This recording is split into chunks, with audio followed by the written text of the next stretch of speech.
चलिए अगली खबर की ओर रुख करते हैं। इस वक्त की अगली खबर भोपाल से लोकसभा चुनाव में काला धन इस्तेमाल का मामला है। 5 जनवरी को सीएस एसीएस दिल्ली तलब किया गया है, दिल्ली जाएंगे।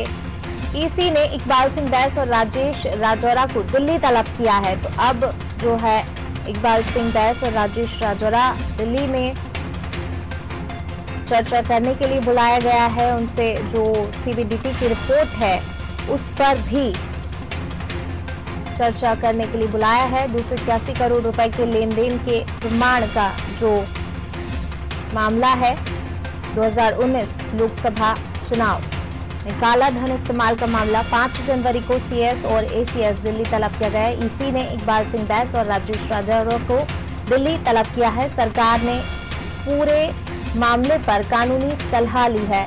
मुख्य सचिव दिल्ली तलब करने के बाद सीएम को अपडेट रिपोर्ट सौंपी है। 281 करोड़ रुपए के लेन देन का प्रमाण।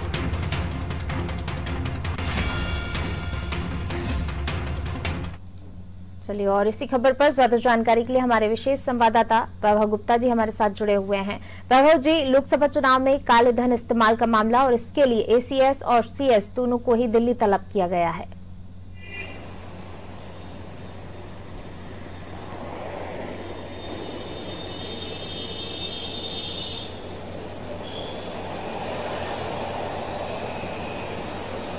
बिल्कुल, लोकसभा के जो चुनाव हुए थे उसमें काला धन इस्तेमाल को लेकर जिस तरीके से छापेमारी हुई थी, अप्रैल का ये पूरा मामला है।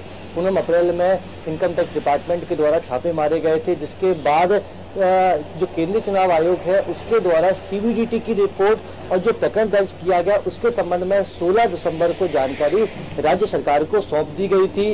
उसके साथ ही केंद्रीय चुनाव आयोग यानी कि इलेक्शन कमीशन ने मध्य प्रदेश के मुख्य सचिव इकबाल सिंह बैस, इसके साथ ही गृह विभाग के जो पीएस हैं राजेश राजौरा को दिल्ली तलब किया है। इस मामले पर लगातार सियासत गरमाती जा रही है, क्योंकि करीबन 250 करोड़ से ज्यादा का जो लेन देन हुआ है उसके प्रमाण सीबीडीटी की रिपोर्ट में दर्शाए गए हैं कि किस तरीके से अवैध लेन देन हुआ है।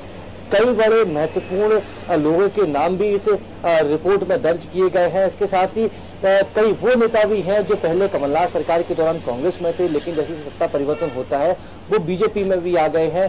तो धीमे धीमे इस मामले की जांच आगे बढ़ रही है। कल जैसे ही ये जानकारी सामने आई कि मुख्य सचिव इकबाल सिंह बैस, इसके साथ ही पीएस राजेश राजौरा को इलेक्शन कमीशन के द्वारा तलब किया गया है, तो कल ही मुख्यमंत्री शिवराज सिंह चौहान को जो सीएस है इकबाल सिंह बैस, उनके द्वारा इस पूरे ही मामले की अपडेट रिपोर्ट दे दी गई है। और मुख्यमंत्री शिवराज सिंह चौहान ने आलाकमान को भी इस रिपोर्ट के संबंध में सारी चीजें बता दी है। प्रदेश प्रभारी मुरलीधर राव हैं बीजेपी के, उनको भी इस रिपोर्ट के बारे में क्या क्या जानकारी है राज्य सरकार के पास उससे उन्हें अपडेट कर दिया गया। तो इस पूरे ही मामले में अब जो आगामी जो फैसले लेने हैं वो आलाकमान के द्वारा लिए जाएंगे। वहीं 5 जनवरी को दिल्ली जाना पड़ेगा सीएस को, साथ ही पीएस को वो केंद्रीय इलेक्शन कमीशन के सामने पेश होंगे, उनको पूरी ही मामले की स्टेटस रिपोर्ट देंगे।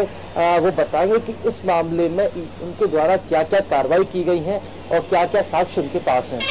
जी राहुल जी, अब जिस तरीके से एसीएस और सीएस दोनों को ही दिल्ली तलब किया गया 5 तारीख को, जब वो जाएंगे और उस पर चर्चा होगी, इसके बाद आगे इस मामले में क्या कुछ मोड़ आ सकते हैं, क्या स्थितियां बन सकती हैं?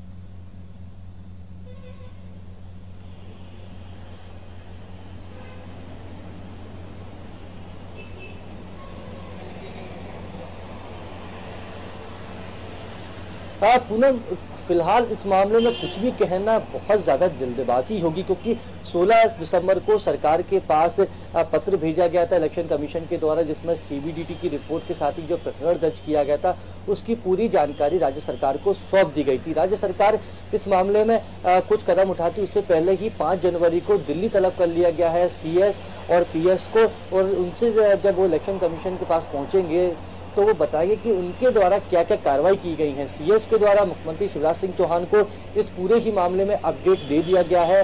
जो अपडेट रिपोर्ट थी, जो जानकारी सीएस के पास थी, और मुख्यमंत्री शिवराज सिंह चौहान ने भी आला कमान को सारे ही तथ्यों के बारे में जानकारी दे दी है। प्रदेश प्रभारी मुरलीधर राव को भी इस पूरे ही संबंध में जानकारी दे दी गई है। सरकार इस पूरे ही मामले में फूंक फूंक कर कदम रख रही है, क्योंकि जिन नेताओं के नाम इस सीबीडीटी की रिपोर्ट में सामने आए हैं वो फिलहाल बीजेपी में है, और लेकिन इससे पहले जरूर वो सभी नेता कांग्रेस में थे। प्रतिभाशाली नामों के जो लोग हैं उनके नाम सामने आ रहे हैं। ऐसे में सरकार कोई भी गलत कदम, कोई भी जल्दबाजी में कदम नहीं उठाना चाहती।